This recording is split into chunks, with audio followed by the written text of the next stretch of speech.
Hello friends, তোমরা সবাই কেমন আছো? আশা করি সবাই ভালো আছো বন্ধুরা। আমিও ভালো আছি। এই দেখো, তোমাদের কাছে আমি নিয়ে চলে এসেছি আজকে আমার দুপুরের লাঞ্চ। আমি আজকে নিয়েছি লাঞ্চে ভাত, গরম ভাত আছে, এখানে নিয়েছি শুক্তো, সজনে ডাঁটা, এখানে আছে একটু কাঁচকলা দিয়েছি, পেঁপে, তারপরে উচ্ছে, সব কিছু দিয়ে একটু পোস্ত বাটা এসব দিয়ে বানিয়ে নিয়েছি শুক্তো। এখানে আছে রুই মাছের পাতলা করে আলু দিয়ে কাঁচা লঙ্কা কালো জিরে দিয়ে ঝোল। আর এখানে আছে বন্ধুরা ফুলকপি আলুর তরকারি, একটু গামাখা করে নিয়েছি, এটা আদা জিরে দিয়ে করেছি। আর এখানে নিয়েছি এই যে মাটন নিয়ে নিয়েছি, আলু মাটনের লাল লাল ঝোল।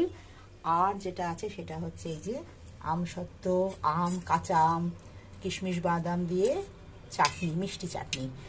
আর এখানে আছে মিষ্টি। এই আজকে আমার দুপুরের লাঞ্চ বন্ধুরা, এটাই আজকে আমি লাঞ্চে খাবো।